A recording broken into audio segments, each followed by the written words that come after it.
Kalau Anda, saya kasih kepercayaan Anda, PBB naik 2 kali, Anda sudah teriak-teriak, saya akan caplok bisnis Anda. Saya pakai manfaatkan lebih baik untuk rakyat. Dan saya yakin saya kendalikan jauh lebih baik daripada Anda kendalikan. Anda sebagai swasta hanya cari untung habis-habisan. Saya untuk untung semua orang. Nah sekarang balik ke Rotterdam. Tahu Rotterdam berapa persen?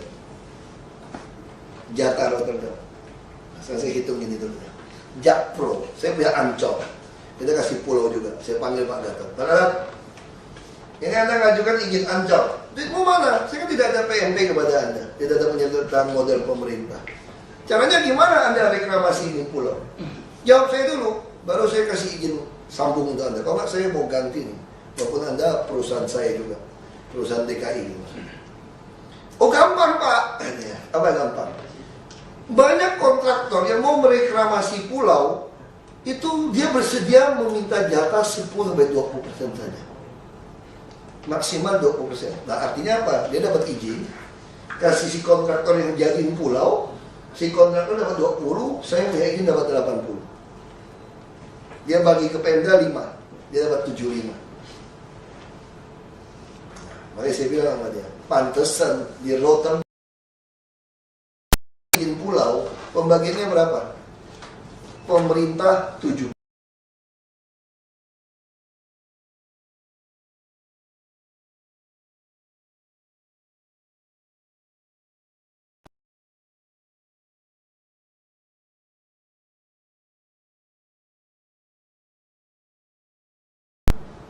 Kalau ada tuduh saya fitnah, coba pejabat berani nggak buktikan hartanya soal pajak yang dia bayar dan biaya hidup dia. Kalau dia berani, gue bilang lu jujur, lu bersih. Kalau kamu nggak berani nantang saya, buktikan harta kamu, biaya hidup kamu dan pajak yang kamu bayar, kamu nggak bersih.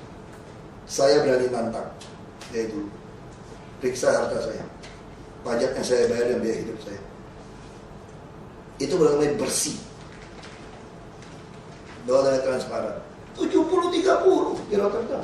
Kaya tuh bilang di Rotterdam. Bohong. PT Pembangunan Jaya Ancol juga begitu teorinya. Dapat izin dari kami, dia kasih ke pengembang 20. Bisa 10 Pak, tergantung katanya Pak. Kita mulai dulu 10 atau 15 atau 20. Nanti kita beauty contest kan siapa. Banyak Pak yang mau nguruk Pak. Langsung jadi tanah yang matang Pak. Mau kasih izin reklamasi udah jadi duit Pak. Nah ini cuma sayangnya apa, pengembang itu udah 20 tahun dijual belikan dagingnya udah dimakan. Jadi saya bukan teori sembarang ngomong, ada pembuktian loh.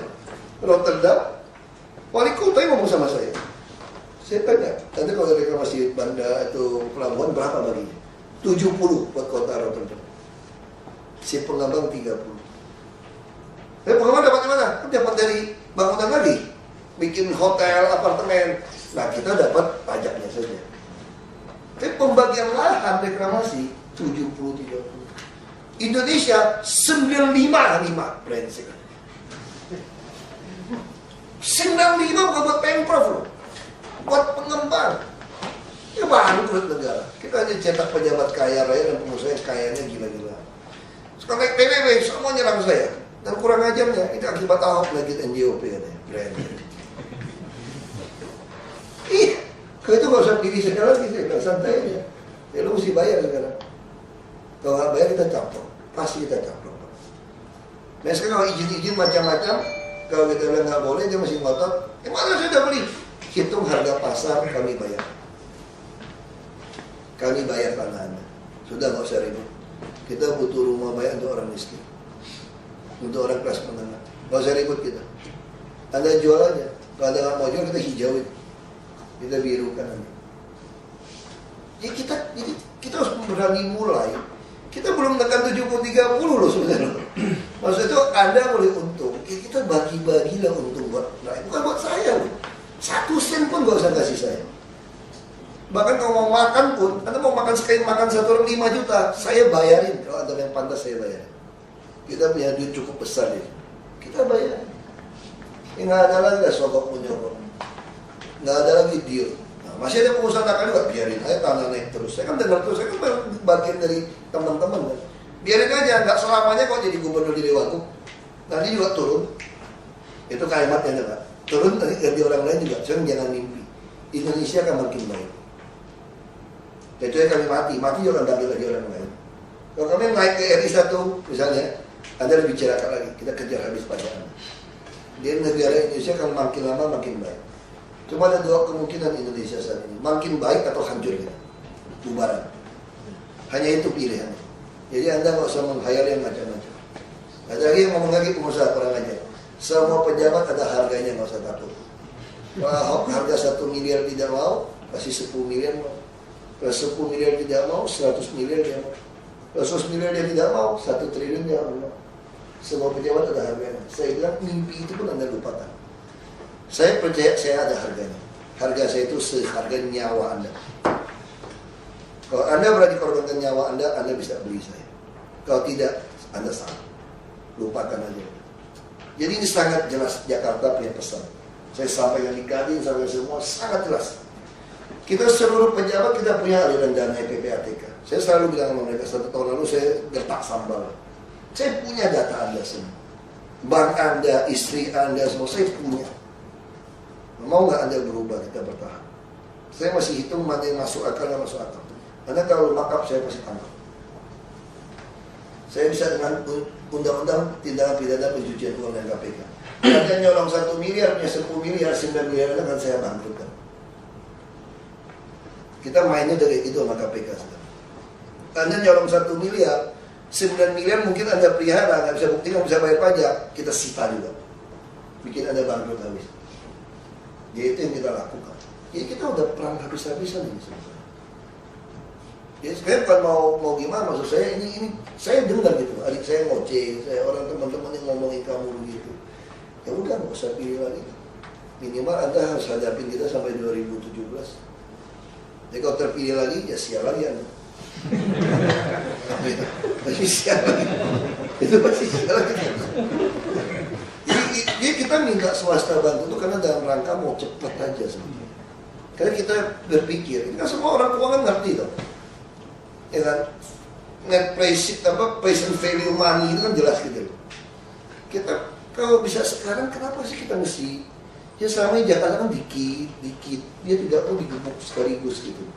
Nah sekarang kami inginnya itu dihajar sekaligus.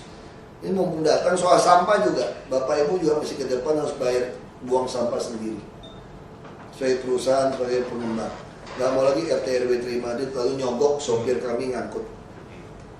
Ya Bapak Ibu harus buang sampah sendiri, buang ke Bantar Gebang, pakai truk sendiri. Kalau mau efisien sewa truk orang, mau rip itu urusan Bapak Ibu. Kita nggak mau tanggung lagi perumahan-perumahan mewah karena si narik trip penghuni kan mahal itu, bayarnya mahal itu. Terus yang datang mobil sampah kami yang datang jemput. Lalu sopir sampah kami kaya raya, disogok kasih tip aja. Gara-gara ngangkut punya kalian, punya kami nggak diangkut. Kalau dia penting jam lembur ngangkut masih penting gitu, masih nyolong itu tidak. Jadi kita pun udah siapkan perdanya, udah keluar. Jadi Bapak harus bayar sendiri, ngangkut sendiri untuk perumahan-perumahan. Jadi sehingga akan mendorong orang berpikir memasang insenerator atau pengolahan. Sekarang perumahan nggak mau tahu, apartemen semua nggak mau tahu. Bebankan ke DKI. Jadi pengembang itu tuh untungnya gila-gila. Kalau ngomong jujur gitu, untungnya gila-gilaan. Makanya siapa datang hajar aja, semua dihajar, semua dipelihara aja, terus muter. Ini fakta kita gitu Jakarta gitu. Jadi siapapun jadi gubernur wakil gubernur harus takluk pada pengembang. Kali ini salah hitung. Kali ini salah hitung. Ternyata uang tidak bisa mengalahkan kami waktu itu, Bapak Hodibo. Nah ini menarik, pakai itu tanda-tanda alam tuh, hati-hati tuh. Itu nggak bisa lagi berpikirannya masih seperti model dulu. Saya kira itu sih teknis bicara ya, PGC mungkin nanti ngomong lebih enak. Bebas saja Bapak Ibu, nggak usah. Ini untuk kepentingan kita bersama. Saya juga masih aja di sini. Udah kerjain aja apa adanya. Ya, saya kira itu. Terima kasih ya.